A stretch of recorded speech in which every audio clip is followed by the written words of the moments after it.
बड़ी खबर यही है कि पूरे रूस में ही अब सप्लाई पर बड़ा असर पड़ा है। रिफाइनरीज और फ्यूल डिपो को निशाना बनाया जा रहा है। क्रिमिया में भी पावर प्लांट पर हमले को लेकर खबर है और यही सवाल थोड़ी देर पहले तिवारी सर आपसे भी हुआ था, जिससे साफ है कि किस तरीके से रूस को आर्थिक चोट पहुंचाने के लिए अब मॉस्को के साथ मतलब रूस के अंदर ही लगातार यूक्रेन की तरफ से हमलों को अंजाम दिया जा रहा है और ड्रोन हमलों से जो कोहराम मचा है यूक्रेन का रूस से इंतकाम। फिलहाल एक एक डिटेल अब आपके सामने रखते हैं कि आखिर किस तरीके से रूस के पेट्रोकेमिकल प्लांट्स के साथ साथ ऑयल रिफाइनरीज को टारगेट करते हुए यूक्रेन ने अपनी स्ट्रैटेजी बदली है और यूक्रेन की स्ट्रैटेजी का नतीजा क्या वाकई निकलकर सामने आ सकता है कि वो रूस पर दबाव बनाते हुए किसी तरीके के समझौते को लेकर कोई बातचीत कर सके। सवाल इस पर करूं उससे पहले रूस में पेट्रोल संकट को लेकर खबर समझिए, क्योंकि रूसी रिफाइनरीज पर लगातार हो रहे हमलों से संकट बढ़ चुका है। रूस के फ्यूल डिपो को जिस तरीके से निशाना बनाया जा रहा है, बड़ी खबर है। 53 इलाकों में पेट्रोलियम सप्लाई पर इसका असर हुआ है और मॉस्को और सेंट पीटर्सबर्ग भी प्रभावित हो रहे हैं। अब पेट्रोल और डीजल खरीद पर भी लिमिट लगाई गई है। हालांकि यूक्रेन को यूरोपीय मदद को लेकर भी जल्द एक इंफॉर्मेशन आपके सामने, क्योंकि यूरोपियन यूनियन से 6 अरब यूरो की नई सैन्य सहायता को लेकर खबर है।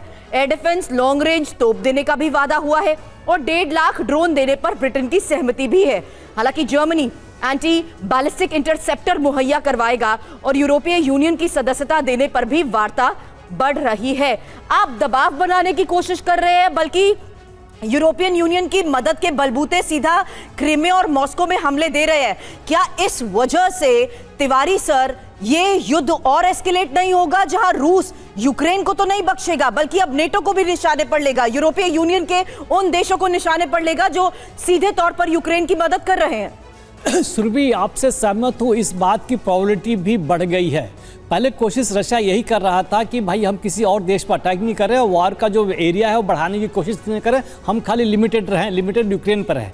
बीच में उन्होंने रोमानिया और पोलैंड पर भी अपने ड्रोन्स मतलब बिना लोड के, बिना परमानेंट लोड के भेज के उनकी कैपेबिलिटी भी टेस्ट कर ली थी, जबकि वहाँ उनके मिसाइल नहीं फायर कर पा रहे थे। तो ये एक इशारा रशिया ने दे दिया था कि आप लोग तैयार नहीं बैठे हुए हैं। लेकिन जिस तरीके से ये अब यूके जिस तरह से पीछे से आके इतनी ड्रोन की मदद कर रहा है, इतनी हेल्प कर रहा है, जो टैक्टिक्स में इनकी टैक्टिक्स खाली यूक्रेन की नहीं होगी, इसमें यूरोप और नाटो के कई देश होंगे जो प्लान कर रहे होंगे कि रशिया को किसे बैकफुट पे लाना है। इतनी आसान प्लानिंग नहीं है कि अपने ड्रोन ऐसे भेजने हैं कि मॉस्को पहुंच जाए और उनके जो बेसेज हैं। लेकिन ये पहली बार नहीं हो रहा कि रिफाइनरी पर हो रहा है। रशियन डिफेंस फोर्स ने अपने रिफाइनरी को भी गार्ड किया है, लेकिन एक्टिव नहीं कर पाए हैं। ये जो अटैक हुआ था इसमें इनको इन्फॉर्मेशन भी नहीं मिल पाई और ये स्क्रैम्बल कहते हैं कि जब पता चलता है कि 5 सेकंड या 10 सेकंड में पहुंचने वाले हैं, आप जल्दी तैयार हो जाओ। इस तरीके से तैयारी की, तभी भी नुकसान हुआ इनको। तो ये जहाँ तक चल रहा है कि हो सकता है रशिया को विवश होना पड़े। रशिया तो सलाम खुश होकर नहीं करना चाहेगा, क्योंकि इस वॉर का जो दायरा है और बढ़ जाएगा और देश इसके करीब हो जाएंगे। इंटरनेशनल ओपिनियन नाटो का अमेरिका रशिया के खिलाफ ऑलरेडी है। तो लेकिन जब अगर ये बैकफुट पे आ जाएगा, इतनी परेशानी बढ़ जाएगी, तो अवश्य हो सकता है कि कुछ अभी एक इंसिडेंट हुआ था कि जब एक रशियन शिप को यूक्रेन ने पकड़ा हुआ था, तो अगर यूरोपियन नेशन में अगर रशिया का कोई टारगेट होगा तो ये ब्रिटेन ही होगा या ब्रिटेन का ही कोई बेस होगा।